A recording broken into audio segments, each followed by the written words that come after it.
Today, Volodymyr Zelensky was speaking to the European Parliament, and he said, I don't even know how to greet people anymore. I can't say good morning, I can't say good day, I can't say good evening.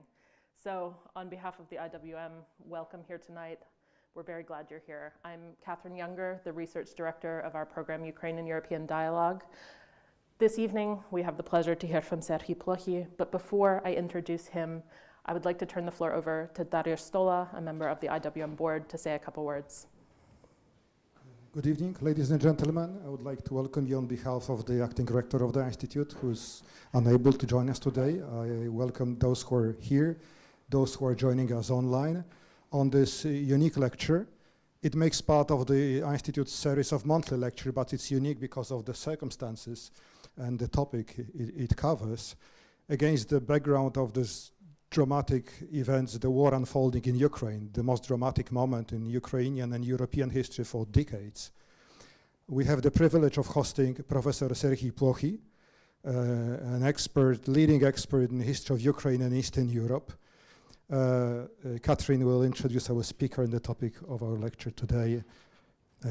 Thank you for coming. Yes, tonight we will hear from Serhii on the topic No End to History, the post-Soviet space 30 years after the fall of the USSR. Serhii is the Mikhailo Hrushevsky Professor of Ukrainian History and the director of the Ukrainian Research Institute at Harvard University. He's a leading authority, as all of you know, on Eastern Europe, Russia, Ukraine, published extensively on the international history of the Cold War.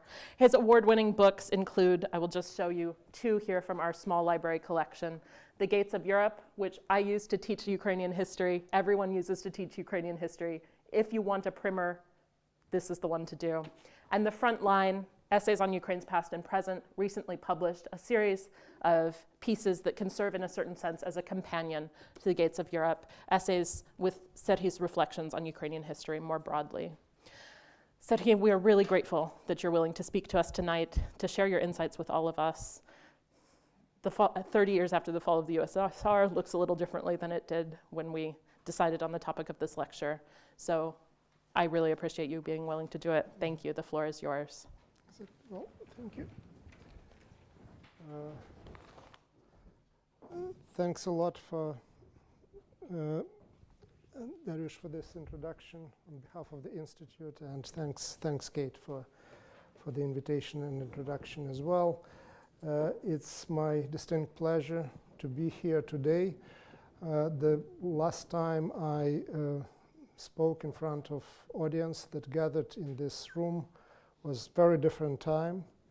So I was really looking forward to coming back to the Institute and delivering this presentation. And the time was different in many ways, of course. That was pre-COVID, maybe one of the last major events, a conference on Ukraine that was organized here. But also it was before the new stage of the war that in the last day or two turned into all-out war, with the shelling of the residential areas, with the targeting of the non-military objects and targets. We are in a very, very grim situation today. As a historian, I grew up professionally thinking that history doesn't repeat itself, that history only rhymes. But I see that belief was wrong, or at least it is challenged by these events. History repeats maybe its most worst parts ever. It keeps repeating them, and that means that we as a society fail to learn the lessons of the past. So my today's presentation really was conceived. We were thinking about that and discussing it before the most recent invasion of Ukraine.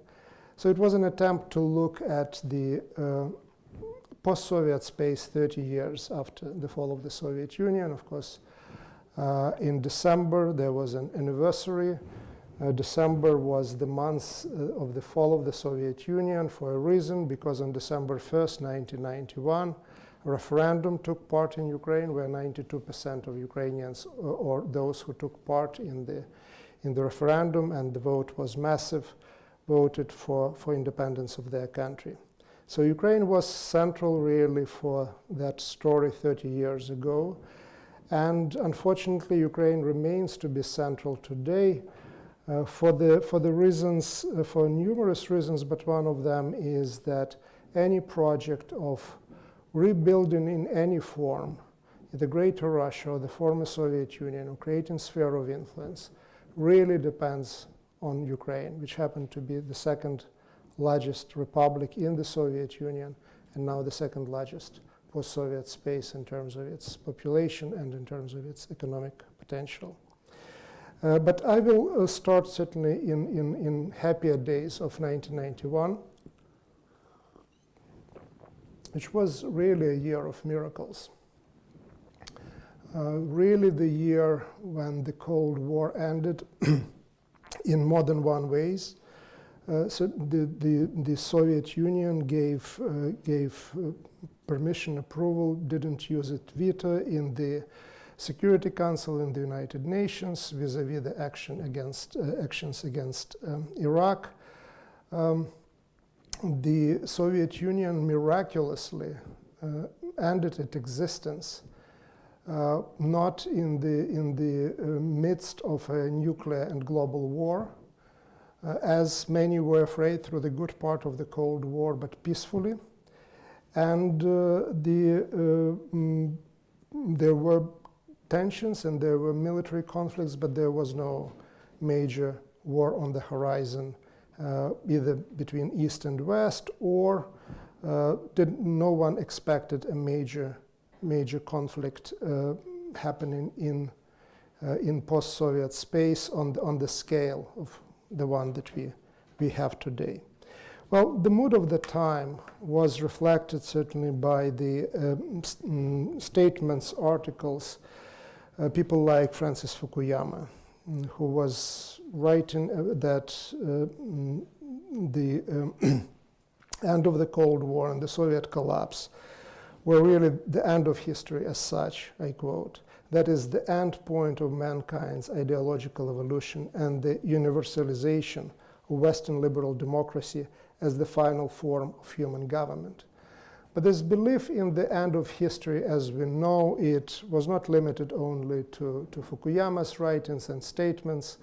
It was a much broader phenomenon, including people like George Kennan, for example, one of the leading certainly figures when it comes to the intellectual history of the Cold War. He stated in 1995, "I find it hard to think of any event more strange and startling, and at first glance more inexplicable than the sudden and total disintegration and disappearance from the international scene of the great power known successfully as the Russian Empire and the Soviet Union." The surprise was, of course, by 1995 there was already the attempted coup in Moscow, there was the rise in authoritarian tendencies in Russia, there was war in Chechnya, but still compared to the fall of other empires, and again, at least in my interpretation, and Kennan alludes to that by talking about prehistory of the Soviet Union, about the Russian Empire. So that empire fell apart, it looked like, in 1991 and then in the early 1990s without major calamities. Well, looking back now, we see that 1991 marked no end to history, and that's where the title of my presentation comes from, is either as ideological evolution of humankind or as the discipline that has documented the lengthy and painful disintegration of most of the world's empires. What we see today in the post-Soviet space is the continuing process of the disintegration of the USSR, complete with the efforts to establish sphere of influence, border disputes, and open warfare. We also see Russia's return to the international scene not just as a revisionist, but a revanchist power that attempts the role not only of a regional but also of a global power, akin to that played by the Russian Empire and the Soviet Union. So much for Kennan's surprise back in 1995. With the euphoria of early 1990s gone, we can now make a more sober assessment of the Soviet Union's disintegration and the reasons for it. We can also define the direction in which that process continues to develop and perhaps make better prediction about its future. One thing is immediately obvious is that post-Soviet space has disintegrated into more than a dozen smaller pieces and polities that move to their own drumbeats, often in different directions. And history, in particular, pre-Soviet history, played an important role in defining the post-Soviet developments in the region. Now, I'll give you a couple of examples, certainly, of how exactly that history, pre-Soviet history, plays out in the post-Soviet space today. I'll start with the way how the Soviet Union fell apart. And there is very clear, if you look back now at the developments of from 1981 to 1991, that the disintegration of the Soviet Union started in its western borderlands, which were not just western borderlands, but were the territories that were acquired by the Soviet Union in the wake of the Molotov-Ribbentrop Pact. They were recaptured by Nazi Germany, and then in 1944, 1945, they were captured by Nazi Germany and then recaptured by the Soviet Union in 1944, in 1945. Lithuania, one of the Baltic states that had its independence during the interwar period and was denied of that independence in 1940, was the first Soviet republic to declare itself completely independent of the Soviet Union. That happened in March of 1990. The Baltic drive to regain independence, the Estonia, for example, was the first republic that declared sovereignty, which meant economic sovereignty at that time. Again, Lithuania was the first to declare full independence. They create Popular France, which also served as a trigger to the Russian ethnic and nationalist mobilization, which, like it was the case during the revolution of 1905 or 1907, starts in the borderlands as a reaction to the rise of the non-Russian national mobilization and nationalism. So the Soviet Union starts falling apart along more or less Molotov-Ribbentrop line. Russia, that was to a degree responding to what was happening in the Baltics and responding in different ways. If you look at the Soviet leadership, they're responding by organizing the so-called Interfronts, the international fronts, and mobilizing the Soviet and Russian-speaking and Slavic population there against the either Lithuanian or Estonian mobilization. So exactly like in 1905 or 1907, the Union of the Russian People was supported by or reached an agreement and understanding with the monarchy in the wake of the revolution of 1905, 1907. But there was also liberal Russia, which was that was the particular moment when it was very important important player really that found its leader in Boris Yeltsin, of course, the former not just party leader but the candidate member of Politburo.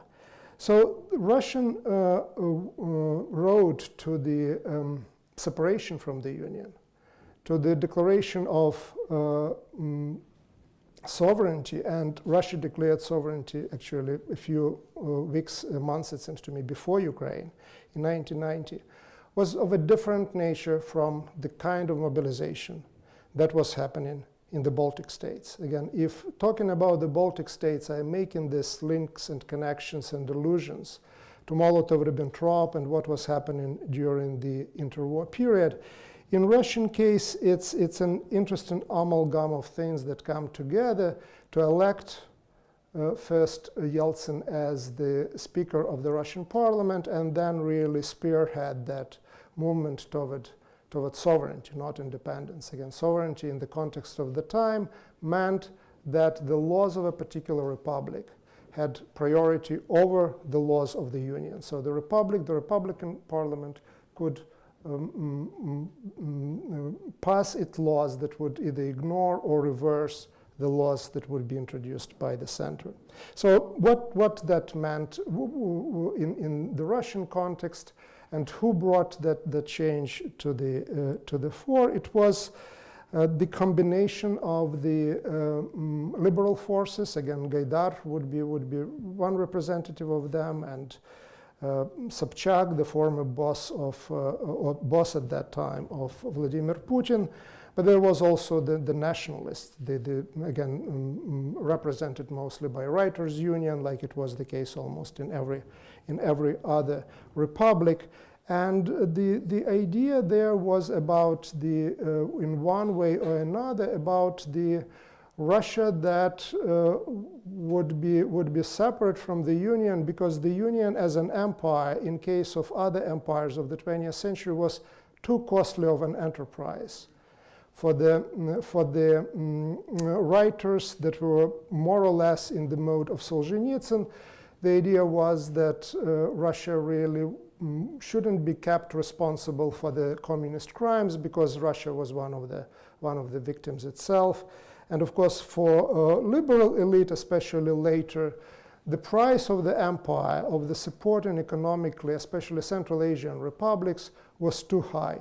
So they came from different directions, but they found this common vessel, common vehicle that was supposed to solve problems of these different groups. And when it comes to the nationalists, again, the dominant theme was the return to the pre-1917 mode of thinking and operation. And one of the key elements of that thinking was the concept of a big Russian nation, what Alexei Miller called a big Russian nation, which means a concept of a Russian nation that includes Great Russians or Russians, Little Russians or Ukrainians, and Belarusians or White Russians.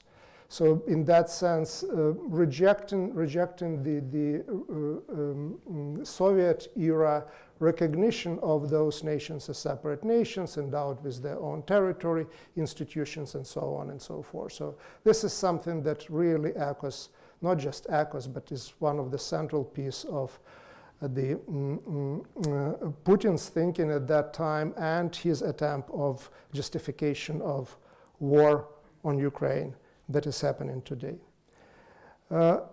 Speaking about Ukraine, which again is a central part of this presentation and is at the center of the events of '91 and events today, Ukrainian road to independence was somewhere in the middle between the Baltic states sort of a mobilization and what was happening in Russia as well. Because the first mobilization in Ukraine starts, the trigger is the Chernobyl nuclear disaster that produces this wave of anti-nuclear protest and so-called eco-nationalism, which serves as a common platform for all groups within the Ukrainian politicum. But beyond that, there would be quite significant differences. And the parts of Ukraine that were attached to the Soviet Union as part of Molotov-Ribbentrop Pact, the mobilization there would be happening more or less along the lines of Lithuania or Donbass, and mobilizations and protests and so on and so forth. And the party elite, or at least big part of party elite, would embrace eventually the idea of Ukrainian independence. That percentage would be much higher than it would be in Russia, where only part of the party elite supported supported Yeltsin at that time. So once again, we see, if in Russian case, we see this mixture of new liberalism with the nostalgia for the Russian Empire. In Ukrainian case, we see this resentment over the Molotov-Ribbentrop Pact, and also the worker strikes and the desire of the party elite to move away from Moscow. The story that really was again started with Chernobyl, where they felt that they were treated unfairly, that they were kept responsible for dealing with the population. Moscow made them as scapegoats, not releasing any information and leaving them to deal almost on their own with the population. So let's return to the theme of democracy that was so central for the discourse of the time, to the arguments that were made, including arguments for independence, and was basically very much a prism through which the West as a whole was looking at that was the frame, interpretative frame, when it was looking at the developments in the Soviet Union. Well, the triumph of democracy, that's how 1991 was very much imagined at that time, was in fact a victory of different forces. From Democrats, indeed, and there were quite a few of them, and liberal Democrats as well, to nationalists, to party apparatchiks. And then when we look at different republics of the Soviet Union, the degree to which these people and these different ideas defined the trajectory of those republics would vary from one republic to another.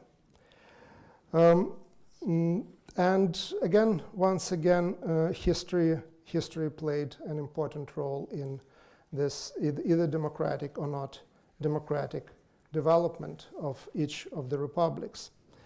In Russia, the beacon of democracy for the more conservative republics in the late 1980s and early 1990s, authoritarianism began to gather strength after the failed coup of 1993 against Boris Yeltsin. The Russian president ordered his military to crush the coup with tanks and rewrote the Russian constitution to strengthen the powers of his office. On arriving in the Kremlin as president in 2000, Vladimir Putin made full use of those powers.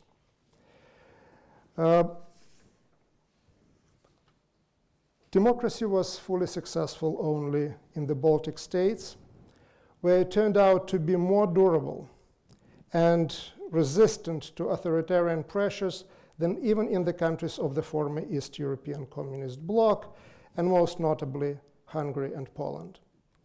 Democracy in the form of competitive elections survived in Ukraine, Moldova, Georgia, Armenia, and to a degree in Kyrgyzstan, which is an outlier among the Central Asian states in that regard.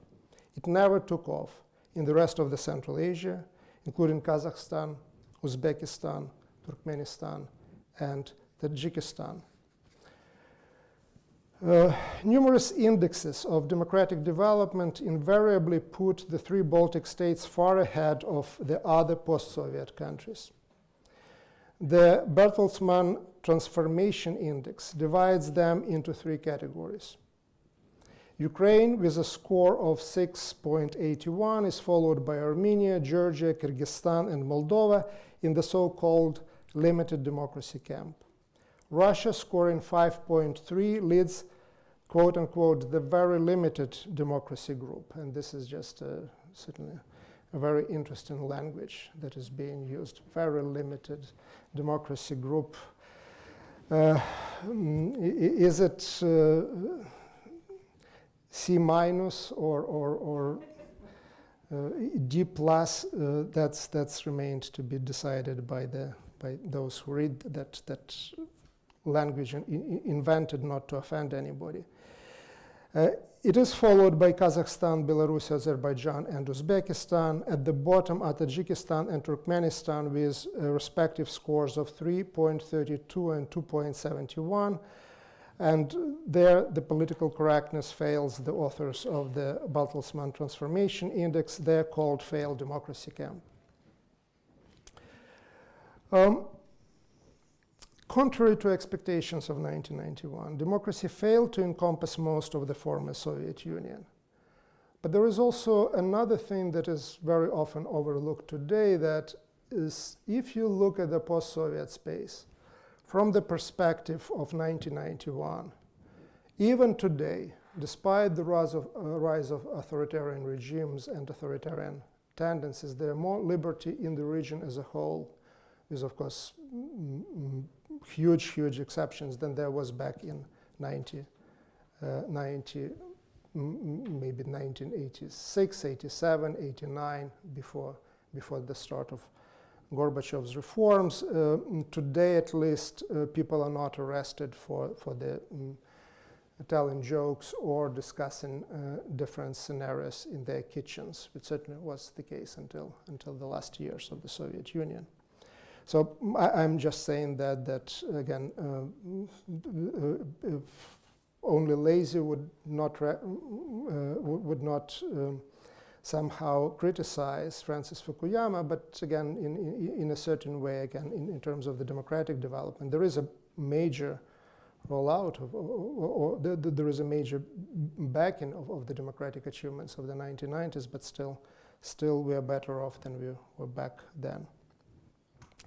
So history did appear to reach its end in 1991, not in a sense of democracy and liberal democracy, but in one very important respect, the abandonment of monopolistic state ownership and planning in every new polity in the post-Soviet space, and adoption to a different degree the principles of private property, free enterprise, and market economy. Again, I would want to stress to a different degree.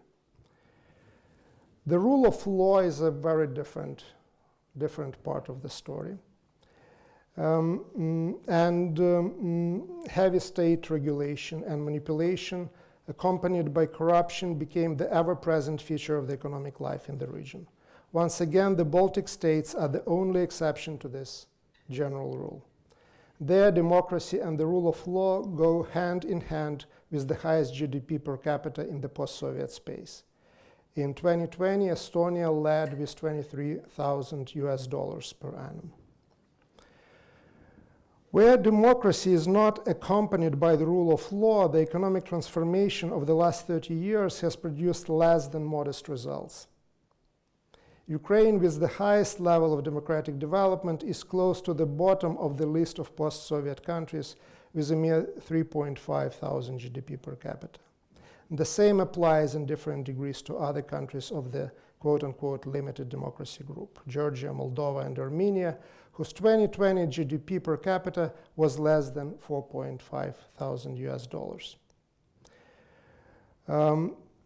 All those countries are further disadvantaged, and especially Ukraine, by arrested or ongoing military conflicts, certainly escalating war in today's Ukraine. Beyond Ukraine, Russian forces remain to be in Transnistria. Armenia has a frozen conflict with Azerbaijan. Georgia was invaded by Russia in 2008. And again, certainly we saw recently the use of the Russian forces in Kazakhstan and in Belarus before that. Russia, Kazakhstan, and Turkmenistan belong to the very limited democracy or even failed democracy group. In economic terms, they are behind the Baltics, but ahead of Ukraine, Georgia, Moldova, and Armenia. GDP per capita is close to $10,000 in Russia, close to $9,000 in Kazakhstan, and slightly more than $8,000 in Turkmenistan. The relative wealth of these countries is due in no small measure to their natural resources and their ability to sell them in foreign markets. The profits of that trade help to support authoritarian rulers and limit the spread of democracy in all three countries. Russian and Azeri oil earnings also have helped to fund those countries' wars. When the Soviet Union fell apart in 1991, and now I am moving to the saddest part of the story, and this is the military and the war. So when the Soviet Union fell apart in 1991, one of the most encouraging features of its collapse was the absence of large-scale war between the republics. That's where I started today. This scenario that concerned many in the West, Yugoslavia with nukes, never materialized. The presence of nuclear weapons on the Soviet territory should be credited not only with the peaceful end of the Cold War, but also with the relatively peaceful dissolution of the Soviet Union, where 4 republics, Russia, Ukraine, Belarus, and Kazakhstan, found themselves in possession, although not always in control, of nuclear weapons. The United States worked hand in hand with Russia to bring about nuclear disarmament, forcing Ukraine in particular, and other republics as well, to give up their nuclear weapons in exchange for security assurances. This turned out to be worthless once Russia invaded Ukraine in spring of 2014, and is probably even worthless today as I deliver this presentation. The 1990s marked the high point of Russo-American cooperation. The two countries reached agreement on a number of key issues, from further cuts to nuclear arsenals to the resolution of regional conflicts in Africa, the Middle East, and Afghanistan, where Moscow stopped supporting its clients. But there was one major exception. Russia and the United States never reached an understanding about the future of the post-Soviet space. Despite his decision in December 1991 to allow the dissolution of the Soviet Union, Yeltsin never envisioned the post-Soviet space as an area in which the former republics of the USSR would acquire a free hand in deciding their affairs. So this is not Putin's invention. The Commonwealth of Independent States, formed in December of 1991, was there, among other things, to ensure Russia's leading role in the region. There was never, as far as I know, maybe you can correct me, there was never a moment that anybody but the Russian president was the head also of the Commonwealth of Independent States. So Yeltsin's vision in 1991, his optimal plan, or plan A, was really creation of a confederation. He didn't want Gorbachev's Soviet Union, despite the fact that he started negotiations in Vyskuly in December of 1991 with Kravchuk and Shushkevich of Belarus, with putting on the table the project for the new proposal for the new renewed Soviet Union prepared by Gorbachev. His idea was confederation which would cost less Russia in terms of supporting the republics, but would maintain militarily, political, and economic control over the post-Soviet space. That was not the vision of Ukraine. So the compromise decision of Commonwealth was reached in 1991, but really Ukraine, one of the countries, one of the 3 countries that initiated the creation of Commonwealth, and with an eye on whose protests and interests and relations to Russia, the Commonwealth was created. So Ukraine never formally joined the Commonwealth of Independent States. Because in Kiev, they always looked at Commonwealth as the instrument for what they called a civilized divorce. And Paul Danieri, a year or 2 years ago, published a very good book on Russian-Ukrainian relations that had a subtitle from the civilized divorce to uncivilized war.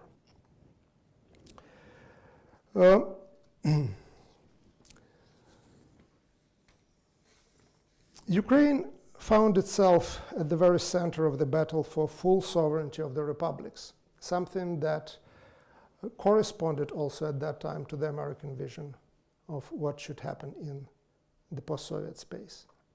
The United States, mostly for the reasons of the potential nuclear war between the republics, was supporting until the very end the existence of the Soviet Union and Mikhail Gorbachev as its president. really that support was dropped only a few days, maybe 1 week, before the Ukrainian referendum of December 1st, 1991, because it was clear that overwhelming majority of the Ukrainians would vote for independence. But once the United States withdrew its support from the Union, the model on which the US viewed, or through which, the prism through which it viewed the region, and the model on which it functioned was the sovereignty of those republics. The full sovereignty of the republics was never recognized by Yeltsin, as I already mentioned. And again, Ukraine, in that sense, in terms of its view on what the Commonwealth was about and what sovereignty was about, was really in tune with the United States. The relations were not great when both US and Russia united to pressure Ukraine into giving up nuclear weapons.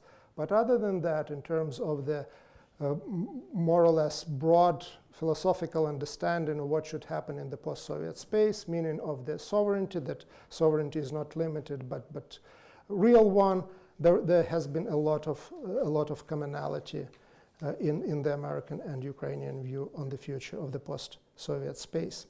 So, as I said, that was not Russia's view. When Putin came to power, his allies, such as Anatoly Chubais, advocated the formation of a Russian liberal empire, in which the other republics would be linked to Russia by economic dependence and soft power. But that vision was very much abandoned, in particular after the Ukrainian Orange Revolution, and then certainly later, after the invitation by NATO of Ukraine and Georgia to join NATO. Putin's or Chubais' liberal empire never materialized, and what it was replaced with was, of course, the Putin's idea of the military empire. So the military force became the primary tool in the toolbox, the primary instrument of the Moscow in these attempts to keep the post-Soviet space under its control. Again, the idea is not particularly new. The idea was there already in 1991, but in terms of the tools, in terms of the approaches, in terms of the ideology, the way how you treat ethnic and national minorities in other republic, there is a profound change between the 1990s and what we see today. In 2014, as Ukrainians revolted against their president, Viktor Yanukovych, who had promised them to sign association agreement with the European Union, but reneged under the pressure from Russia, Putin sent his troops into Ukraine's Crimea and seized the peninsula. A few months later, he opened another front in his war on Ukraine, this time in eastern industrial region of Donbass. And what we are witnessing in the last week is the all-out war on Ukraine, which alleged refusal to honor the oral assurances that were given to Russia not to expand. Again, this is quite a bogus claim. Again, the issue of expansion, non-expansion NATO was discussed, but it never was. There was no agreement in that sense. There was nothing signed in that sense. And again, I would really recommend for those who are interested in more details and stages and how it was happening, look at the book by Mary Sorotti. The main title is not a single inch or whatever the term that is being used there, and the book was released earlier this year. She has excellent, she was the first person who was working really with many of the American documents in that regard, and certainly had access both to the German and partially to the Russian archives as well. So the second level is really goes back and harks back not to the 1990s, like the argument about NATO, but really to the historical context much deeper than that, and more specifically to the ideas that come out of the Russian imperial milieu of the beginning of the 20th century. Even deeper than that, maybe mid-19th century, the idea of the existence of the one big Russian nation and the denial of the right of Ukraine to have, in that sense, a nation of its own. Because when Putin is saying that Russians and Ukrainians are one and the same people, he doesn't mean that Russians are really Ukrainians. What he means, of course, is that the Ukrainians are Russians. One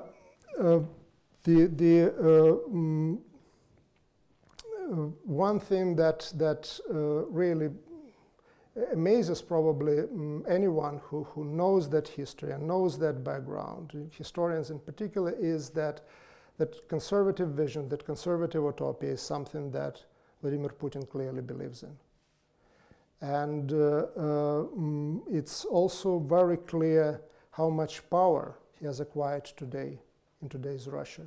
Those videos of his meetings with his Security Council, the distance that he keeps from them, the way how they behave, the speech and the way how he delivered that speech leaves really no doubt that there is just one person in Russia who makes those decisions. And what that person thinks about the outside world is extremely important. And the prism that he uses is really the prism of 1914, which is quite scary because 1914 is also the year of the start of World War I.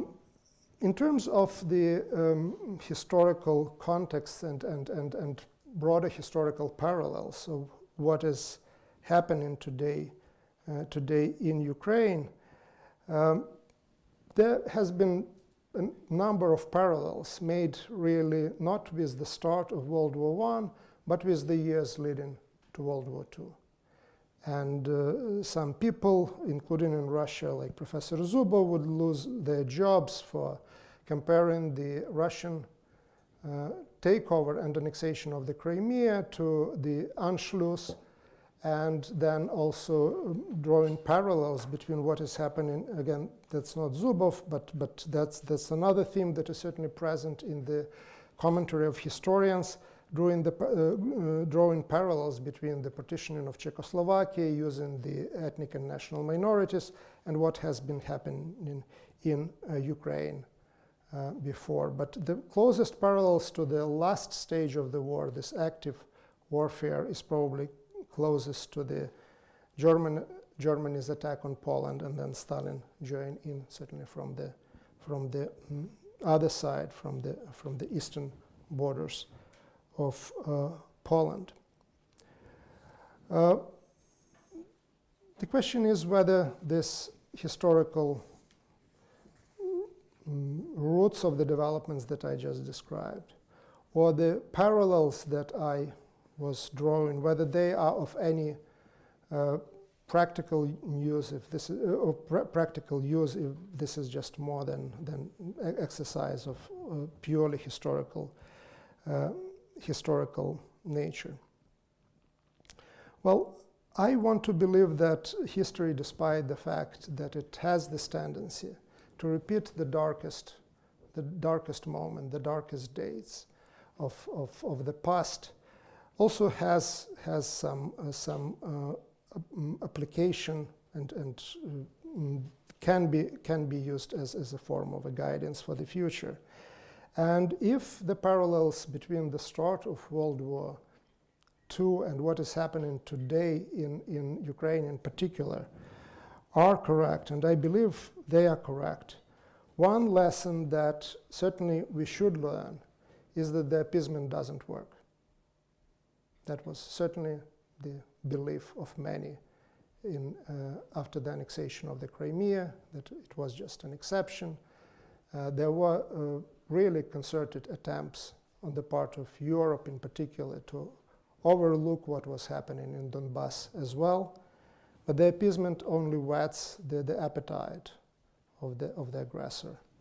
And the sooner the aggressor is stopped, the higher are the chances that the history will not repeat the absolute worst or what it has in store.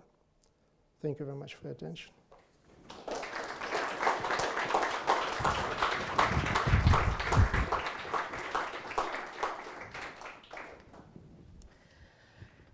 Serhii, thank you so much for this. I mean, this was, as ever, when you speak, it is useful to all of us, both giving the factual background for those of us who may not be as familiar with it, putting it into the broader context of what we're dealing with today, so thank you for that.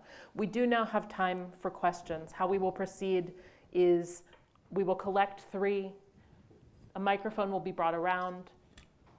Serhii will then be able to answer the collected questions.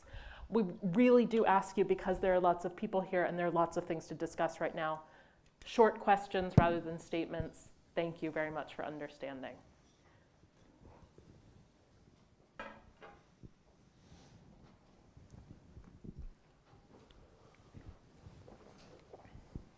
Hello, thank you very much. I just left Moscow a day ago. I was there for 4 months. The mood is completely insane there. The level of ramping up and hysteria and propaganda is bonkers. And on that note, a lot of people are now asking me, what does he want? What is his actual idea? What is the aim? What the hell is he doing? And particularly when I was saying to people at home in Scotland, this is really going to happen. There's really going to be an invasion. And they would say, I don't think so. And it's this sort of Putinology of trying to figure out what the hell he's thinking when he's so, people just say, well, he's gone insane. And I wonder what credence you give to the theories. There's a lot going around at the moment about the influence on Putin of Dugin, of these, basically a very right-wing empire expansion idea. What credence do you give to that? What role does that kind of ideology play at the moment? Thank you for this question. And again, as I mentioned in my remarks earlier, these videos that were shown recently of either Putin delivering that speech, clearly being full of emotions and nervous and so on and so forth, and the way how he deals. What kind of advice he gets, in the sense that he gets no advice. Really, short of if he already set the goal, maybe people then advise him how best to get to the goal, but not in terms of setting the goal. For me, made an impression that the person, and again Angela Merkel was talking about that years ago, that he's sort of out of touch with this reality. And I saw that the other realities with which he is in touch, which is basically Great Russia. And in that sense, you can also see that from his speech, it's not the return of the Soviet Union that he, for a number of reasons, ideological and others, doesn't want and almost hates, but it's the greatness of Russia. From that point of view, the models, including national models, are borrowed directly from there. In terms of the text that he reads or read and that influenced him, Tim Snyder was writing about that, and Ilyin is one of them, but certainly the memoirs of General Denikin, of the White Army, White Guard general during the Revolution, the Civil War, are there as well. And again, many of these ideas in terms of the greatness of Russia and big Russian nation, they're not particularly unique or original. They were quite widespread on the eve of World War I and then during the Revolution. So in more practical terms, I think it's about really a sphere of influence and control, and the creation of dependencies on Russia's borders, which is also a continuation of the long established tradition, either of the Russian Empire or of the Soviet Union. So again, that's not particularly original. But you're absolutely right that when we listen to what is being said, there is a disbelief that this is for real, that would be implemented, that would be introduced. But again, that's what happens again and again. So I hate to say that, but history is extremely important in understanding that agenda that is now in front of us and produces all that carnage in Ukraine today. Thank you very much for this compelling talk. I would love to hear more about what do you think about the role of China, the rise of China, how does it fit in this story? And I would like to ask you for a number of reasons. First of all, because I think China is by far the greatest blind spot of Fukuyama in his famous book, which was surely written while Tiananmen was still looming large and under Deng Xiaoping. And obviously, as we know, what happened since is very different, but also because the role of China surely complicates what used to be somewhat a Eurocentric reading of universal history, and is also very much relevant to the crisis we see right now. We saw before that Putin had to, pay homage to Xi Jinping before he could pull off this horrendous invasion. And also, of course, China, with one road, one belt, is very much involved in transforming the post-Soviet space. And lastly, of course, because China, at least nominally, I would argue that not nominally, are very much still invoking the name of Marxism, communism, and the ideological apparatus that Fukuyama thought to be obsolete. So I would love to hear more about how do you think the role of China impacts that? And then Ivan. Can I continue on this? Because in a certain way, and it comes very nicely from your story, is that when Fukuyama, by the way, wrote his article, there was no Tiananmen, and nobody was expecting the dissolution of the Soviet Union. And this is part of the story. Russian and Soviet leadership kind of forward to his liberalism was based on the promise that becoming part of a liberal international order, Soviet Union is going to be preserved as a post-communist state. And this kind of a discrepancy between the end of communism, which they didn't very much were sorry about, and the end of the Soviet Empire, which they were sorry about, that we, in my view, are seeing today. So from this point of view, when we see that Russia went outside of the international order, it was never the founder of it. It was a totally different state that feared nationalism of the peripheries, that agreed to it. And then you have a story basically of a rising late nationalism. So I do believe for me this is a type of the same question that what we probably misread in the West, for us, the end of communism automatically means the end of the Soviet Union. For the Russians, the problem was how to keep the Soviet Union when communism is over. Thank you. Thanks for the question and thanks for the comment. And yeah, with Fukuyama, there is an article and there is a book later. So in a sense, there is a little bit of adjustment of his argument. Yes, on the issue of the end of the Soviet Union versus the end of communism, there are at least three different things that are being just lumped into one in the perception of the broader public and some academics as well, and that's of course the ideological implosion and the end of communist as ideology. There is the fall of the Soviet Union as a de facto unified state, pro forma union, and there is the end of the Cold War. So probably we can find a number of other threads that were all there, and very often one is treated as a somehow indivisible from another. It happened in the same time, but these are different processes.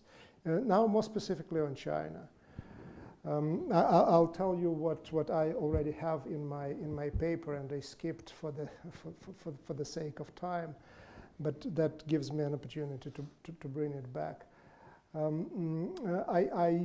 The paragraph that I skipped asks the question of whether we are really in the new Cold War, and uses this question to talk about China. That again, the Cold War was a unique moment with bipolar system in the world, and now we at least have three powers. Again, Russia is not economic power, but it is a militarily power, and the China is certainly rising, is a superpower in economic terms, and is a rising military power. So at least at this point, I don't know, maybe this is a transitional period, how long it would take. It's a different configuration. Also, more closer to the Cold War is that we have, again, the alliance between Moscow and Beijing, but of course, who is senior, who is junior partner in that alliance, that dramatically changed. And the last comment, which was not in the paper, but which certainly is very, very important for what is happening today in Ukraine, is that I don't think that in the bipolar world, without China being there and as of such importance and of such power, that Russia would be actually able to do things that would really affect the ties, the connections, economic and other connections with the West. So there was other place, other pole toward which Russia could gravitate, believing that it can withstand the all-out, short of military confrontation with the West. So again, it's really would be impossible to understand the current war without including into our thinking, into our calculations, the existence of China, even if China would not do anything or would not do much, just by the fact that it is there and that there is another possibility, another alternative for Putin's Russia. Martin, Nikki, Martin. Thanks very much. This might be just drawing the circle closed from what you just, pardon me, been talking about. Perhaps I should do this. I'm so softly spoken. But Fukuyama's essay and book postulated a world historical ending to a world historical century. That things would be different, and not just locally different, but fundamentally, systemically, ideologically, politically, economically. And that was quite a century. The short 20th century was unique in its ideological, systemic world competition between these three great, and then two great powers, none of whose ambitions rested locally, simply. The story that we've heard from you until these last comments about China was, in a sense, you said revanchist, local, re-establishment. That could be, I don't believe it is, but I want to see what, I would like you to tell us, what is the step that links this horrible local invasion to what many people have described, I'm sure rightly, as a kind of world historical break? What jumps it up from another invasion to take over neighbouring states that you believed always belonged to you anyway? Thank you for this comment. I will treat it as an invitation for me to think about those questions. I am afraid I don't have ready answer because I wasn't thinking about those. Again, as a historian, and a historian who did spent part of my career looking at 16th and 17th and 18th century, for me the key frame, both local and global, is an empire, and that's the prism through which I'm trying to understand, again, as a historian, rather than a political scientist or philosopher. The current development. So I look at this as basically this major transformation and change of the world and the globe, where there were very limited number of colored spots, into the number of the states that we have today in the UN, and look at this as basically, again, the way to connect local with global. So again, for me, it's about empire. It's about the colonial and post-colonial things. But again, what you suggested, I will certainly will we'll think about that, and hopefully one day we'll provide an answer that will be an interesting one. Thank you very much for this excellent lecture. I have two short questions, one as a historian.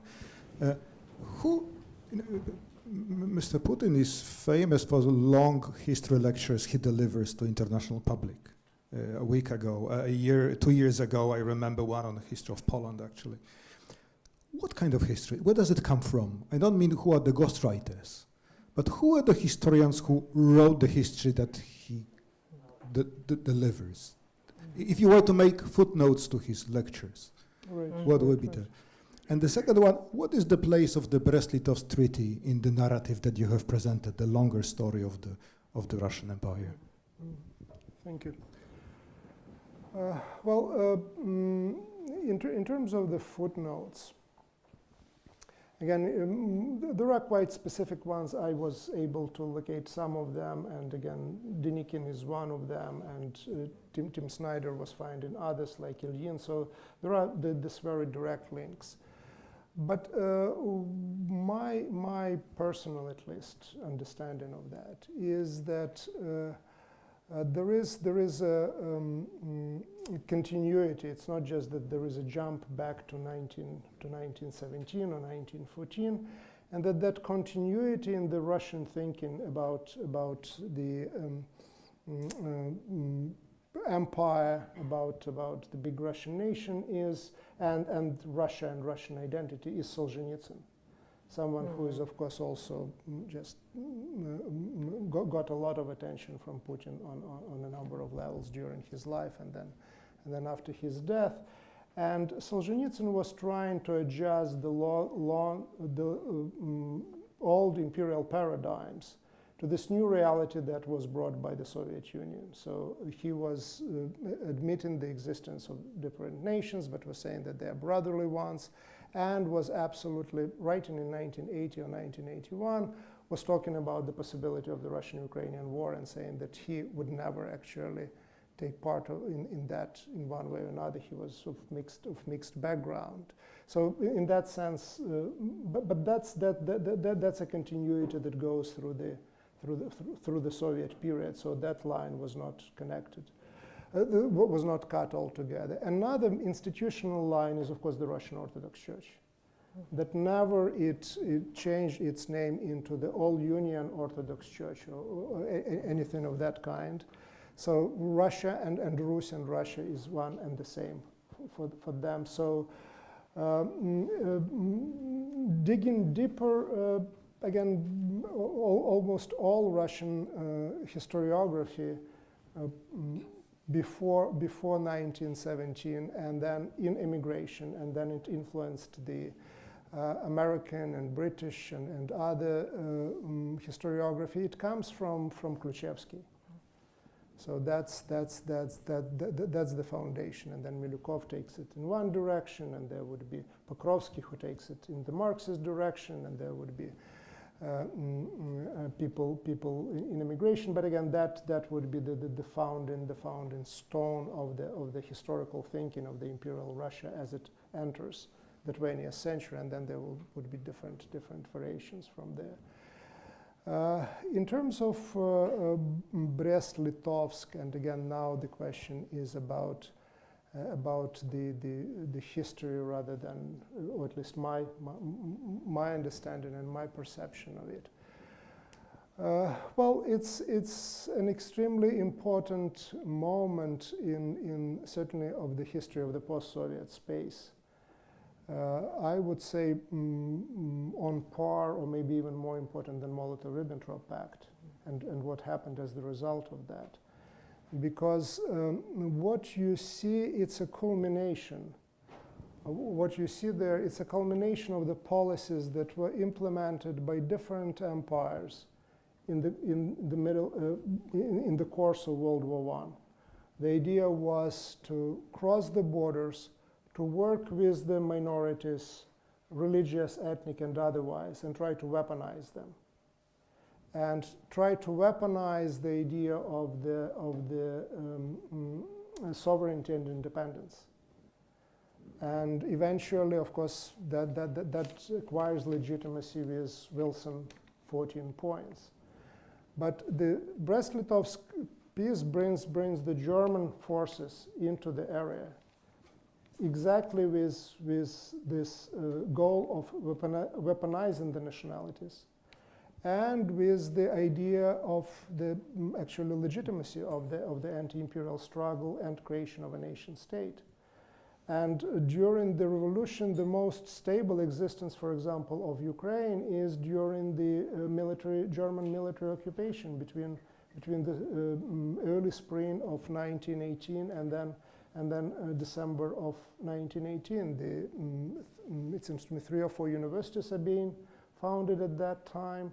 The National Academy of Sciences is being created. So that's in the middle of the revolution. That suggests a certain level of stability and creation of institutions as well. So that is very, very important part of the story.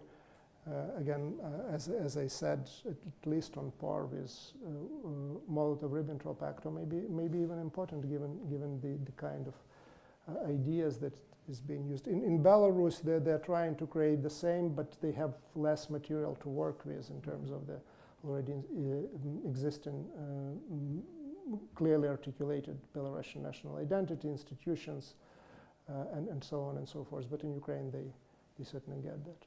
So thank you for your question. Please. In the front and then behind. Good. For me, most important question is actually, would it have been possible to that this war wouldn't have been that we wouldn't come into that war?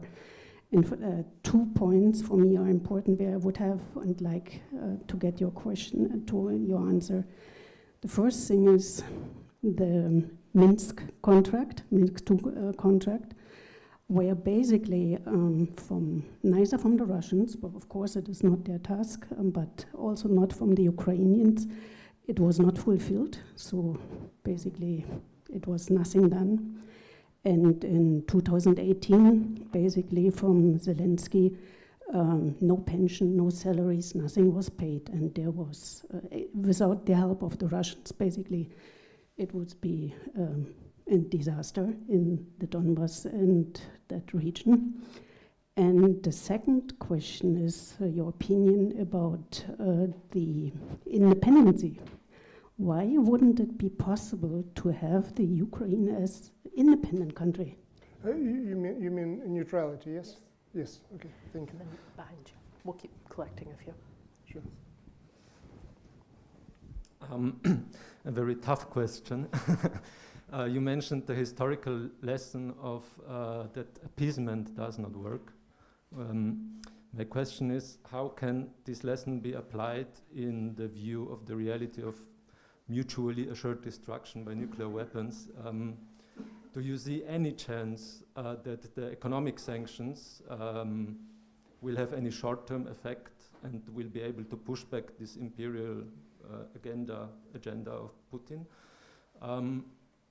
And what are the possibilities? Do we have to get ready for a long-term conflict in this kind? And one final, and then... Yeah, well, I guess I have to write it down because otherwise I will end up answering my own questions instead of questions that I... You know the most interesting questions to ask. So just to be sure, so one was Minsk, then another was neutrality, and then how do you stop the aggressor in the nuclear world and the sanctions? Right? Those were the questions. Okay. We'll add one last one to your pile. Sure. Yeah, and the last question, the quick one I'll try is, should we let Russia fail? And I'm asking this question for two reasons, because, well, you ended with this, that appeasement is not an answer. And I think this is the dominant feeling right now in the international public opinion. And then when you in the middle of your lecture, you are showing, these places on these different funny indexes. I was thinking about this kind of economic ratings. And if Russia were a bank, it would be in this special category, too big to fail, and if you are evoking the U.S. policy during the Cold War, the appeasement was there not because like they were trying to do business as usual, but because of this thinking that Russia is too big to fail. And so my question to you: what were the reasons behind this thinking of the U.S. and not only the U.S. realistic appeasement, if you will, and why should we go beyond it now? Thank you. Thank you. Yep, Nick, you'll take it. Thank you. So, full disclosure, I'll try to answer these questions to the best of my abilities, which are limited. So, in terms of should we let Russia fail, I think that we should let Russia's aggression fail, that's for sure. The question of Russia failing at this point, I don't think this is something that is on the agenda. That certainly was on the agenda in the 1990s, and a lot of effort was done not to allow that to happen. And so that's it looks like something that the question that was important back 20 years ago. I don't think it's now. It's a big question now. So I don't see Russia. As a consequence of a lost war, I mean, I'm betting on Russia losing the war and failing as a state. Oh, you mean now? Yeah. Again, I just don't see circumstances under which that can really happen. So that's where I say that's the end of my ability to answer that question. So again, I think that this is not something that anyone should worry about at this point. Again, it can change. I don't know, but I also don't know what factors should come. And together, certainly the sanctions are there, but everyone is in agreement that the sanctions are not strong enough to somehow really damage the Russian economy beyond repair. So at least I never heard that. The comments are that, okay, they're saying, okay, that sanctions are tough, but we will overcome them. I'm not an economist. Maybe the Russian economy more fragile than normal commentators suggest. Maybe, but I just don't see that happening. In terms of the sanctions, once we already got on that topic, normally the sanctions they have short-term impact and maybe long-term. And short-term, as a rule, they can strengthen the authoritarian rule in a particular country, so the population can support the authorities. But in the long run, they are making the life of the economy and average citizens more difficult, and certainly encourage them to raise all sorts of questions about why it is happening and whether there is a way to change that. So it's also the tool that is there in the nuclear age, right? So in the nuclear age, the toolbox is so limited, and saying nothing looks like not an option as well. So it's not the best, it's not the worst. It looks like a compromise exactly of the nuclear age that you were talking about. That's also partial question to the, okay, how you stop or how you not stop. But at least one thing is that you don't try to look at the developments the way how the Czechoslovakia invasion of 1968 was interpreted. That's bump on the road to the